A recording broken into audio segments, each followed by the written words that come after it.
Hello বন্ধুরা, চলে এলাম আরেকটা ব্লগ নিয়ে। তো তোমরা যারা আগের ব্লগ দেখেছো তারা সবাই জানো যে ব্লগটা আমি এখান থেকে শেষ করেছিলাম, আগের ব্লগটা।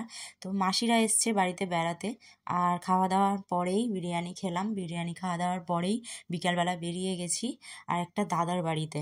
তো চলো ওই দাদার বাড়িতে গিয়ে তোমাদের সাথে দেখা হচ্ছে। এই দেখো চলে এসেছি। তো বাড়িতে ঢুকেই আগে সিংহাসনের দিকে চোখ পড়লো, ওখানে আমার গোপাল বসে রয়েছে। সরি, আমার গোপাল কেন বলবো, গোপালের কোনো ইচ্ছাই নেই আমার কাছে আসার, কারণ অনেক দিনের আশা গোপাল আমার বাড়ি আসুক, কিন্তু কোনো না কোনো ঠিক একটা বাধা পড়েই যায়।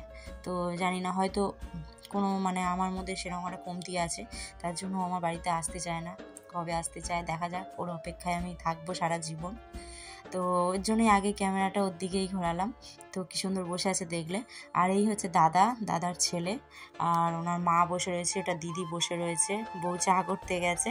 তো ওই দেখো সবাই আমরা এখানে বসে বসে গল্প করছি, আর দিদির ছেলে হয়েছে সব গেম খেলছে, ছোট ভাই, সবাই এখানে বসে গল্প করছিলাম। তো বেশ আনন্দই লাগছিল। আর মিউটটা করেছিলাম কারণ ওরা গল্প করছিল, নাহলে ভাবছিল একটু কথা শেয়ার করবো, কিন্তু ওরা একটু অন্য ব্যাপারে কথা বলছিল, ঘরের ব্যাপারে, তো টাকা পয়সার ব্যাপারে। ওর জন্য বললাম না, দরকার নেই এইসব কথা বেকার সোশ্যাল মিডিয়ায় বলে। তো তার জন্য মিউট করে আর আমি নিজেই ভয়েস দিচ্ছি। তো দেখো মেশোকে বলছিলাম যে এদিকে তাকাও, দেখো দেখো তোমার ছবি কিন্তু উঠে যাচ্ছে। ভাই তাকাচ্ছে, বোনের পর আর ছোটো ছেলেটা এসেছিলো, আর আমার ছেলে মেয়েকে তো আমি রেখেই এসেছি শাশুড়ি মার কাছে। তো ওরা দুজন ওখানেই আছে। তারপর চলো, ঠান্ডা বাড়ছে বলে ওখান থেকে আবার বেরিয়ে গেলাম, কারণ মাসিরা যখন এসেছিল আমাদের বাড়িতে বিশাল ঠান্ডা ছিল। তো দেখো এই যে বারান্দাটা, ওরা এখানে খাওয়া দাওয়া করে, ওরা পাশে বাড়ি হচ্ছে ওই যে দরজার সামনে দিয়ে, দেখো ওদের উঠোনটার মধ্যে আরও ঘর তুলবে। তো কাজের মধ্যেই আমরা আরও বিরক্ত করতে গেছি, যেহেতু মাসিরা এসছে তার জন্যই একটু ভাবলাম যে চলো সবাই মিলে ঘুরে আসি। আর কবে আসবে কি আসবে না, কারণ মাসি আজ মনে হয় প্রায় 1.5-2 বছর পরে আমার বাড়িতে এলো। মেসো তাও মাঝে মধ্যে আসে, মেসো যেহেতু খাবার হোম ডেলিভারি, তারপর রান্নার খাবার টাবার একটু বাজলে মেসো দিয়ে যায়। হ্যাঁ, তো ভাইরাও মাঝে মধ্যে, কিন্তু মাসি আসতে পারে না, তার জন্যই তো আনন্দই লাগছিল। আর এখানে দেখো যে একটা পাখি বসে রয়েছে, তো সেটাও একটুখানি ভিডিও করে নিলাম। ওই যে দাদার বউ। তো সবাই মিলে বাড়ির দিকে রওনা দিচ্ছি। তো চলো, আরেক জায়গায় আবার নেমন্তন্ন আছে, তো ওইখানেই যাই, ওখানে গিয়ে দেখা হচ্ছে। তো এই দেখো চলে এলাম আরেকজনের বাড়িতে। তো এসে একটা ম্যাজিক দেখো, আমি একদম সোজা রান্নাঘরে ঢুকে গেছি কফি বানাতে। তো আমাদের বাড়ির পাশের বাড়ি কাকু কাকিমা, তোমরা অনেকেই চেনো, একদম পাশে, আমাদের পাশেই। তো ওরা বলেছিল, আমার বাড়ির লোক যেহেতু সবাই এসছে, তো কাকু বলেছিল স্বপ্না বাড়ির সবাইকে নিয়ে সন্ধ্যাবেলা চলে আসবে আমাদের বাড়িতে কফি খেতে। তো কাকিমার শরীরটা ভালো ছিল না, তাই কাকিমা বসেছিল, আমি বললাম তুমি বসো, আমি কফিটা করছি। তো আমি কফি বানালাম, বোন আর আমি মিলে সবাইকে দিয়ে দিলাম, ওরা দুজন থাকে, তো তার জন্যই সবাই মিলে সার্ভিস করলাম। ভালোই লাগলো, বেশ আনন্দই লাগলো, একটু কফিও খাওয়া হলো, গল্পও হলো, মাসি মেশে একটু ঘুরেও গেল, সবাই মিলে এসেছিলাম, বাচ্চা কাচ্চা সবাই মিলে। তো এখানে দেখো বাচ্চাগুলোও বসে বসে সব কফি খাচ্ছে। তো ঠান্ডা যেন লাগছিলই না, এত ঠান্ডা লাগছিল বাইরে, কিন্তু ওই যে একটু হাঁটাচলা করে এসেছি, ওই দাদার বাড়ি থেকে ঘুরেই কাকুদের বাড়ি ঢুকে গেছি, তার জন্য একটু গরমই লাগছিল। তো দেখো বিশাল আনন্দ, সব একসাথে কফি খাওয়ার আনন্দটাই আলাদা। আর এখানে 4 ভাই বোন এক জায়গায় হয়েছে, আরও দুজনকে খুব মিস করি। তো জানি না ওরা কি বলবো, আর 6 জন কবে একসাথে হবে। তো সেই সব গল্প থাক, পরে না হয় তোমাদের সাথে শেয়ার করব। তো এখানে দেখো ম্যাডামকে দেখেছো, কি সুন্দর কাপটা ধরেছে, কত বড় বড় ভাব এসে গেছে, বুঝতে পারছো মানুষ অবস্থাটা দেখো। তো যাই হোক, আনন্দই করছিলাম। তারপরে দেখো এখানে কাকিমা যেহেতু পার্লারে কাজ করে, তো কাকিমার কাছে আসবো করে আসা হয় না, তা ভালোই হয়েছে কফি খেতে এসে একটু আইব্রোটাও করে নিলাম। তো আমার দেখা দেখি বোন করলাম তুই একটু করে নে, মাসি করলাম তুইও করে নে, তোমরা কিছু মনে করো না, মাসিকে কিন্তু আমি ছোটোবেলা থেকেই তুই তাগারেই করেই বলি, তো তার জন্যই। তো মাসিকেও বললাম তুইও করে নে, শাশুড়ি মাকে বললাম তুমিও করে নাও। তো সবাই মিলে পরপর আইব্রো করেছে। আর এই ভিডিওটা মনে হচ্ছে বড়মশাই করছিল, তো আমি সেটা জানিও না। আমি যখন এডিট করছি তখন কি হলো, তখন ওকে বললাম, ও বললো হ্যাঁ করলাম, যে একটুখানি সবাই দেখুক। তুমি কিভাবে আমার পয়সাগুলো শেষ করো। তো কোনো মানে হয় বলো, আইব্রোতে কতবার পয়সা, এইরকমভাবে আমার পেছনে লাগে জানো। তার কি বলবো, বাড়িতে চলে এলাম। তো তারপরে না খাওয়া দাওয়ার একদম ইচ্ছাই ছিল না, যেহেতু বিরিয়ানিটা অত বেলায় খাওয়া হয়েছিল।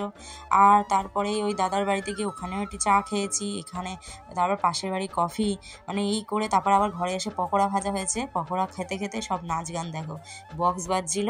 আর এদের নাচ কি, মানে সেই আনন্দ, তো বিশাল আনন্দ হচ্ছিল।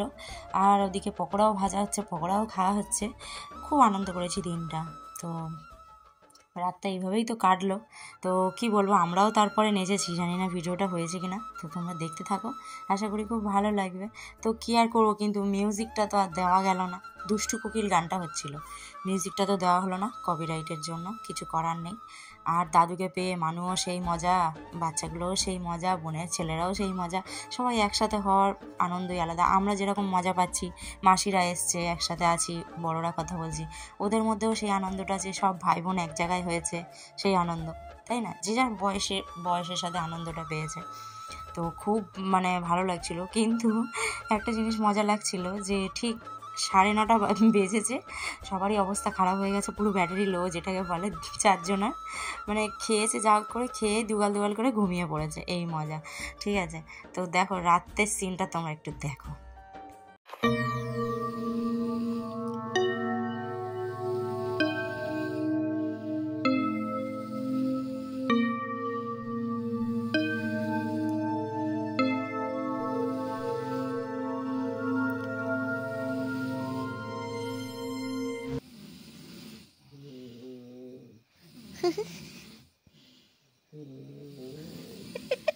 গুড মর্নিং, সবাই কেমন আছো? আমি তো খুব ভালো আছি, বাড়িতে লোকজন আনন্দেই দিনগুলো কাটছে।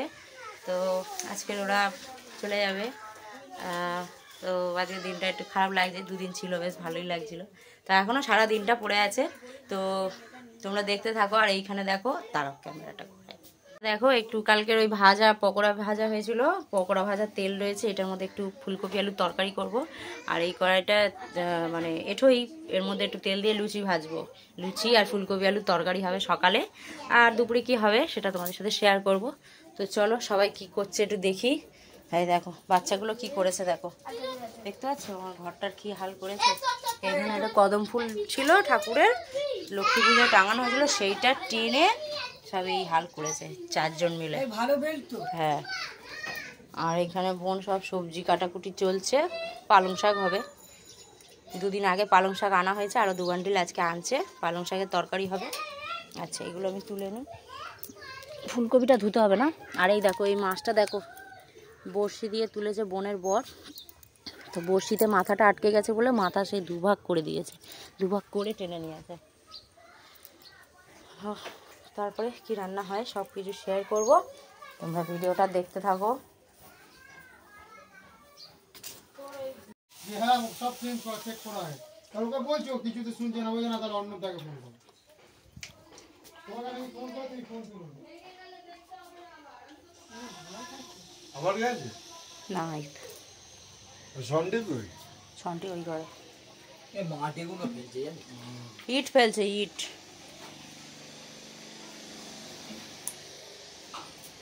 হে মাসি, বড় গামলা চাপা দিয়ে চ না।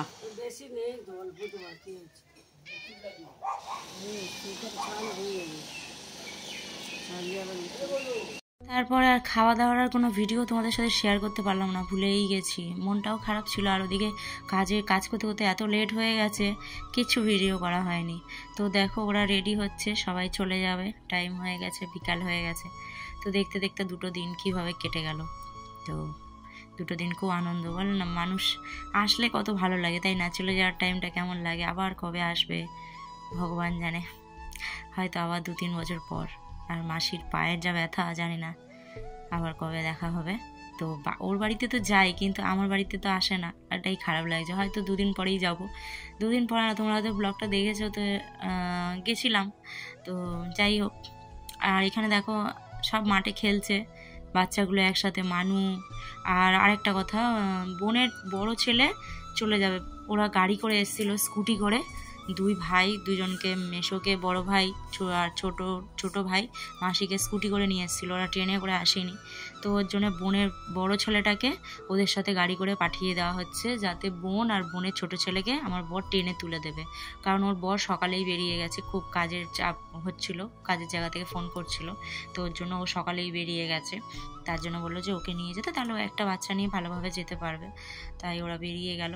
তো এই জায়গাটা না এত খারাপ লাগছিল যে কোথায় ফেলে রেখে চলে যাচ্ছিস আমাকে, তাই না? কলকাতায় মানে কি বলবো, লোকজনের মধ্যে হাসি আনন্দ সব সময়, মানে আমার বাপের বাড়ি জমজমাট। আর মানে বিয়ে হয়েছে এমন জায়গায় পুরো চারিদিকে নিস্তব্ধ, মানে জোনাকির আলো আওয়াজ, মানে ঝিঝি পোকার আওয়াজ, এইভাবেই আমার দিন কাটছে। তো আবার এখন আবার মানে দুঃখ নেই, এমন একটা অভ্যাস হয়ে গেছে না যে এইটাই ভালো লাগে, একদম নিস্তব্ধ। কিন্তু আবার একদম ঘরে একা থাকতেও খারাপ, মানে কিভাবে বোঝাবো, কি বলবো। বাড়ির লোক এলে আনন্দ তো হবেই, আর চলে যাওয়ার টাইমে ঠিক তেমনই দুঃখ। তো বোন দেখো রেডি হয়ে গেছে, বর্মশাই ট্রেনে তুলে দেবে।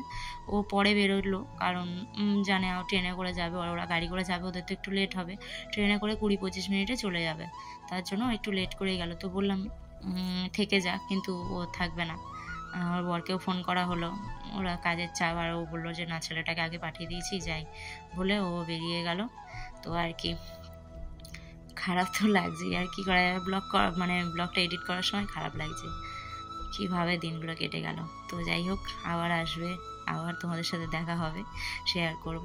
তো ওই দেখো বরমশাই গামলা নিয়ে যাচ্ছে, ওটা বললাম না আগের ভিডিওতে, নিয়ে এসেছিলো বন্ধুর কাছ থেকে, বন্ধুর ডেকোরেটরের দোকান আছে, তো ওটাই দিতে গেল, আর ওকে ছেড়ে আসবে। আর এই দেখো মানু আর পারছে না, মানু ঘুমিয়েই পড়েছে, তো ওর জন্য মশাই টশাই টাঙিয়ে হালকা করে একটু পাখাটা চালিয়ে দিই, মানে ঘেমে স্নান হয়ে যাচ্ছিলো, এমন অবস্থা হয়ে গেছে। তো একটু পরেই বন্ধ করে দেবো। তো ঘর দৌড় সব পরিষ্কার টরিষ্কার করলাম, করে একদম ঘর দৌড় মুছলাম, মুছে এইবার দেখি রান্নাবান্না আছে, ওইগুলোই গরম করে নেবো। আর এই জামা কাপড় সব একটু পরেছিল ওরা টুকটাক, তারপরে বেলা হয়ে গেছিলো, আজকে বললাম না খাবার ভিডিও কিছু ছাড়তে পারিনি, এত লেট হয়ে গেছে, ওই জন্য আর বাসি জামা কাপড়ও ধোয়া হয়নি, সব পড়ে রয়েছে, কালকের ধোবো। তো এখানে দেখো সবারই মানে চার্জ শেষ হয়ে গেছে, এরকম ব্যাপার। তো ছেলে বললো মা একটু টিভি দেখি, এখন ঘুমালে আর রাতে এখন ঘুমিয়ে পড়লে তোমারই অসুবিধা হবে, রাতে খাওয়ার সময় ডাক দেবে, আমি মেজাজ দেবো, নিজে থেকেই বললাম ঠিক আছে দেখ। তো দেখো ঘর তোর মোটামুটি সব গুছিয়ে রেখেছি, আর খাবার যা আছে হয়েই যাবে। জানি না কে কী খাবে, আমার একদম খাওয়ার ইচ্ছা নেই। তো কি বলবো, এরকমই দেখো পুরো ভাত তরকারি সব ধরা, বড় গামলা করে ভাত হয়েছিল বাইরে, তো যা ভাত ছিল আমি হাঁড়ির মধ্যে ঢেলে নিয়েছি। এখানে দেখো পালং শাকের তরকারি, দুপুরে তো আর কিছু শেয়ার করা হলো না, তাই এখনই তোমাদের সাথে দেখিয়ে দিই।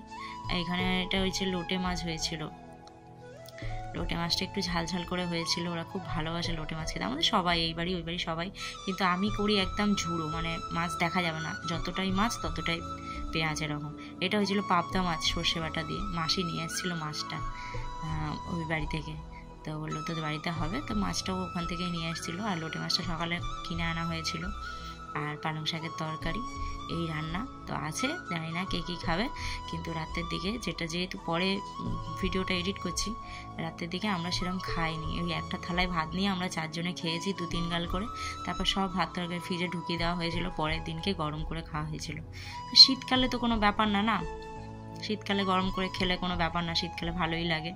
ওই যে জলের বোতল টোতল সব ভরে রেখেছি, সেইগুলোই শেয়ার করছিলাম। তো দেখো মুখ চোখ পুরো শুকিয়ে গেছে, আমার না এমন অবস্থা ছিল তখন যে মনে হয় কী ঘুম পাচ্ছে, সব কিছু ছেড়ে গিয়ে ঘুমিয়ে পড়ি। তারপর বলি না, একটু ভালো করে হাত মুখ ধুয়ে একটু মাথা টাথা একটু পরিষ্কার করি, মাথা টাথা ছেড়ে বিনুনি করলাম, করে তারপরে। তো ভিডিওটা কেমন লাগলো কমেন্ট বক্সে অবশ্যই জানিও। আজকের মতো টাটা।